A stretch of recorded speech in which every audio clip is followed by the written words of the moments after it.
everyone. I figured I would do this video because I've gotten lots and lots of questions about it in the past, and a lot of my videos you guys have noticed scars on my arm, and I didn't ever really like addressing the issue or telling anybody about it because it is personal. I figure I would make this video and talk about it because I'm sure a lot of people are still going through the same thing and just don't know what to do about it or don't know who to turn to or who to talk to, so I figure why not share my experience with you guys.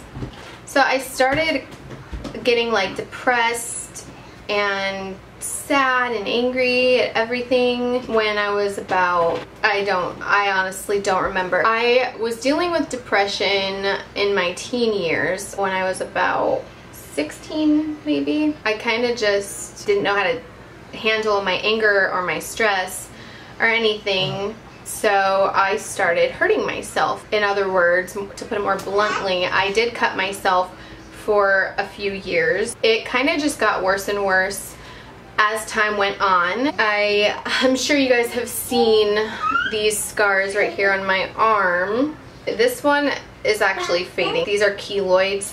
This one was out more. If you don't know what keloids are, they're just scars that stick out. These other few scars around here have always been less noticeable than this one. This has always been the worst one. This is a lot better now, a lot less red. It used to be really dark pink and like really noticeable. Now it's kind of turning into more of a skin color and kind of flattening out, which I'm so thankful for. Obviously I regret doing it. At the time I was angry and sad and depressed, and that just helped me feel better. I'm not saying if you're depressed to do this because it makes you feel better. Everyone's different and everyone handles things differently, and if I could go back in time right now, I would change how I handled everything in the past. It's an ugly reminder. It's something that is just a constant reminder of what I went through and just a reminder of darker days. I have lots of scars on my wrist as well. Obviously they're not as noticeable, so that's what I did to cope with my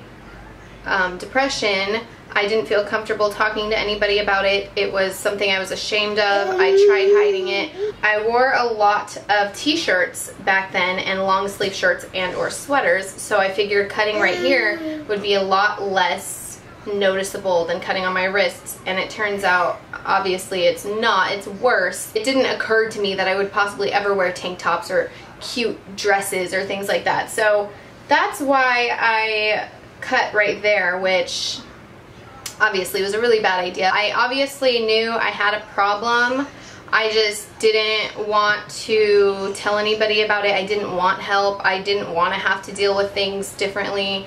I wanted to do it the way that I was doing it. It was an addiction. It was something that I was addicted to. Eventually, I stopped doing it because my boyfriend at the time, my ex-boyfriend, he didn't like it, obviously. I did stop cutting for the most part when we were together. It just happened once in a while, but it was still always on my mind, of course, when something bad happened to me or whenever I was sad or upset. But so I was trying to stop, and obviously I went to him and talked to him about things that I had problems with. It kind of got better after a while, and then he and I broke up, and then it got worse again because that was like the worst day of my life. Like at the time, that was just like the worst possible thing that could have ever happened to me, and I was super sad and depressed after we broke up, and I just didn't know what to do with myself. And by the way, we didn't break up because I cut. We broke up just because of other things. Anyway, I eventually learned how to stop cutting,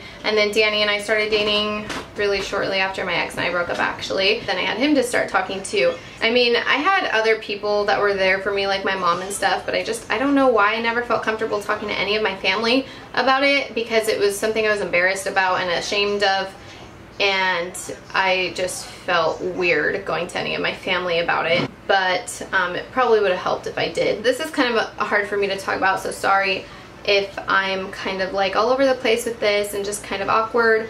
Anyway, so how I got through it was basically opening up to somebody that I trusted, somebody who would listen to me and help me deal with it. Just talk to somebody every time that you feel sad or upset and you just don't know how to handle something. Talk to somebody you trust and care about, and someone who can talk to you and understand you. It's still something that I deal with from time to time. If I get really, really angry, I'll feel like doing it, or it'll pop up into my head. I don't do it anymore, obviously, but it's an addiction, and it's like any other addiction. If you're addicted to drugs or alcohol or cigarettes, you're recovered, you're still going to think about it from time to time, and it's still always going to be something that you are working on and something that you're recovering from. I just obviously have learned how to deal with my problems better now. People are probably going to ask me what I'm going to tell Riley when she's older and she asks what it is.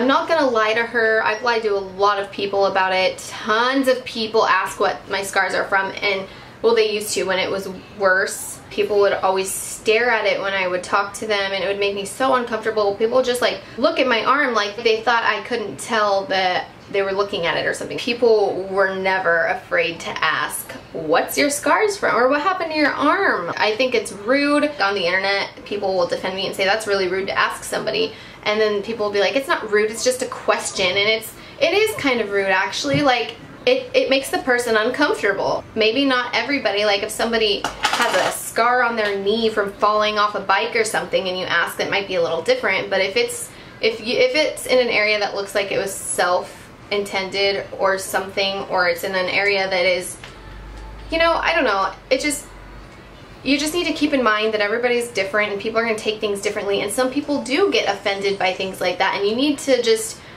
refrain from asking things like that, because it is kind of rude not knowing how the person's going to react or how they're going to feel. I would never ask anybody that. I never have. If I notice someone has a scar or something that just doesn't look normal, what is normal, then I don't ask about it, just because, you know, it might hurt somebody. I hope this was a very thorough or informative video. I hope that you guys, if any of you guys have this problem or have ever had this problem, maybe share your advice down below in the comments for other people dealing with it. It is hard to stop doing it because it is an addiction, and I'm not saying it's an addiction because I feel like it. It is an addiction. Hurting yourself or cutting yourself releases endorphins, which make you happy.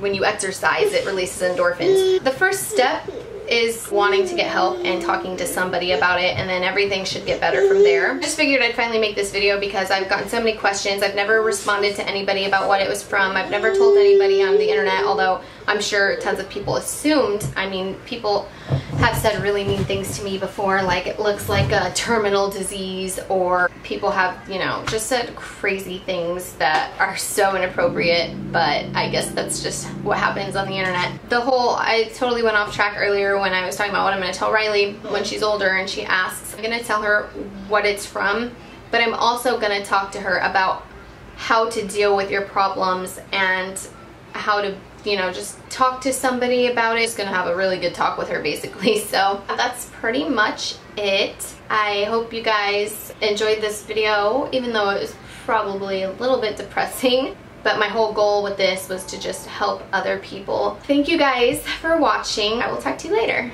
Bye. Look at the baby. Look. You're just the best. You're just the best. Hey, what are you doing? You're gonna make me fall. Yay! My little girl. Okay, let's go cook dinner. Love.